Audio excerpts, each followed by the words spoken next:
Giovanni, welcome to the show. Thanks for being here. Thanks a lot, Michael. I appreciate it. My pleasure. All right, let's give the audience some background on you, your company, before we get started too far. And then I got a litany of questions. And Ned, please don't hold back. Jump in on this one. So thank you. I am an independent consultant here in Dallas, Texas, and spent a few years in the corporate environment as a digital marketer and a programmer. And at some point during that career, decided I was better off hanging my own shingle out and going out on my own. So I spent a lot of time covering a wide breadth of services for folks, but for the most part, it's for easily understand it, social media and SEO, search engine optimization is what I do. But we combine that with photography and video and web development, mobile app development, a lot of other stuff that support those disciplines. You've worked for some pretty substantial companies in the past, haven't you? I have a ton of fun with a lot of big companies. I work with everybody from small and medium-sized businesses to working on projects as an adjunct on with folks with like Red Bull and Topo Chico Water, Microsoft, Nokia. So I've got some nice marquee clients on my resume, but for the most part, I tend to work with kind of emerging brands and folks that are medium-sized companies, but that are starting off with either an individual product or service they want to market, or I have a lot of fun. That's a weird way to say it. I have a lot of fun working with brands in crisis and helping them get their house in order whenever things aren't going right. So, not that ours isn't going right, but let's say we were a brand in crisis. Where do you start? What do you start to peel the onion back and dig into? And then how do you set people up right, go forward, things to think about, things to plan on, and here's your path now? A lot of times what I'll do is I'll walk in and I'll look and make sure that a company has got cohesive goals that they're trying to achieve from a business perspective, completely outside of everything they're doing on marketing. And once I establish what those goals are and kind of take a measure as to whether or not their staff and their employees are actually behaving in a way that will help them achieve those goals, then we move over to the digital space and the marketing space and make sure that the behaviors on that team and the activities support the overall goals for the business. And then in most cases, they're not. It's kind of scattered. So you start doing some work there, and then you kind of move into, okay, what are you doing? Why are you doing it?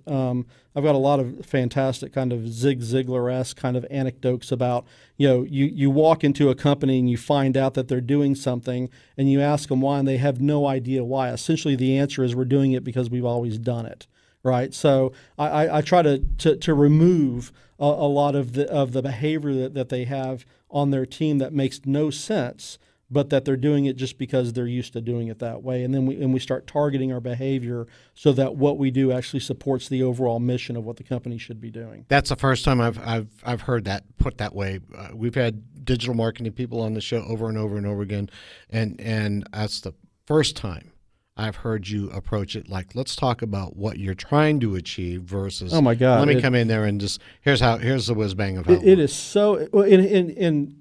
I think that what you're getting at is companies and consultants and web marketers usually attack problems with what they know and what they're comfortable with. So I'll walk into an organization and find out, and for just so we kind of keep it with areas that people are familiar with, they're spending all their time on Facebook, right? Right. And I ask why they're spending their time on Facebook, because Facebook is Facebook. So what they do is they go to where they think they're supposed to be, and then they try to shove their business priorities into that platform to make it fit, whether or not that's the appropriate place to be or not, right? Right. And so you might sit down and say, you know what, that's a complete waste of your time, either for technical reasons or because your audience isn't there. Why aren't you spending time on LinkedIn instead? Why aren't you spending your time, cultivating, press access and doing things like that? So it may not be a traditional PR approach where you're trying to get access to journalists in print editions, but certainly maybe you need to be up on Huffington Post or Inc. magazine or something like that. So you move outside of just being social media, and that's why I call it digital strategy. Most of what I do ends up tying into SEO and social media, but you can't do that well. And honestly, if you don't step back and go, wait, before we even talk about any of that garbage that has to do with online stuff, what does the business need? What is the business trying to do? And, it's either that or you come in and the business says, hey, I've got this budget per month, make that work.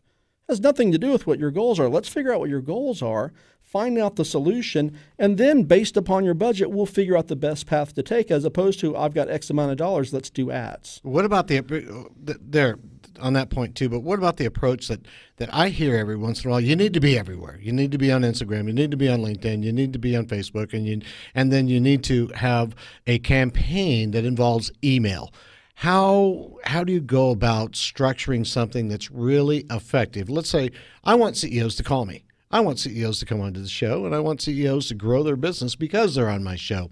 How would I take that need, that drive, that goal, and then turn it into a fluid, scheduled, stressless process to get the message out and get accomplished what I need to get accomplished for my clients? I don't think it's ever going to be stressless, so let's keep that in mind too. Thank you very much. It's not stressless. You brought up something there too, and Giovanni, I'm sorry to break in there, but some of the Gallucci rules here are obviously the ability to pivot, and what you're talking about is doing so, and that's something that seems to be very important to you. How difficult is it to get people who, quote unquote, done it this way? We've done it this way forever. We're not changing. We don't think the world's changing. We don't think we should change with it. How difficult is it to get a legacy organization like that to pivot into a new digital strategy?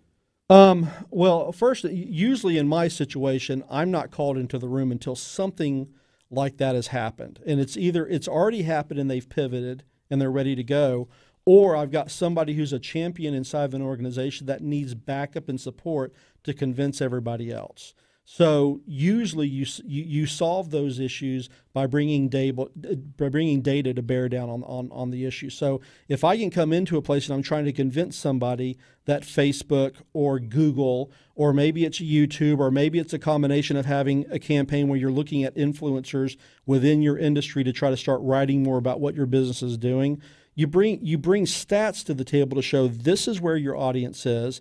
These are the people your audience listen to. This is the content they're consuming. And I like to back up, and I don't care if it's Facebook or if it's CNN.com or if it's Huffington Post or if it's a blog or whatever it is. My first focus is, here's your business. Let's identify who your consumer is. And then you move to find out, where do they get their content?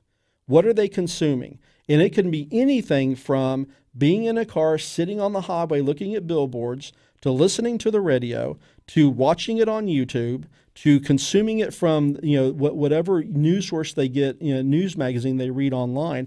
You don't know until you do a little bit of research and identify those people, find those sources, and then you come to the table and say, you know what, it may not be appropriate for us to do it online. You may just want to have put a flag in the ground to make sure nobody steals your brand. But you may come and go, guess what? There's a whole huge audience for you on Pinterest. And maybe that's let's go ahead and pay lip service to Facebook, but Pinterest is where your audience is at.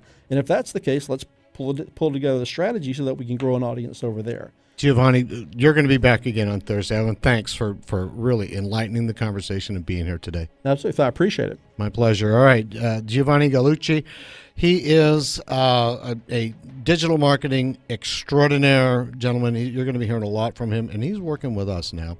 All right. CEO Gallucci.net segment brought to you by, I'm going to give you a little plug, Gallucci.net. I'll take it. We'll be right back on the other side of this break with David Williams.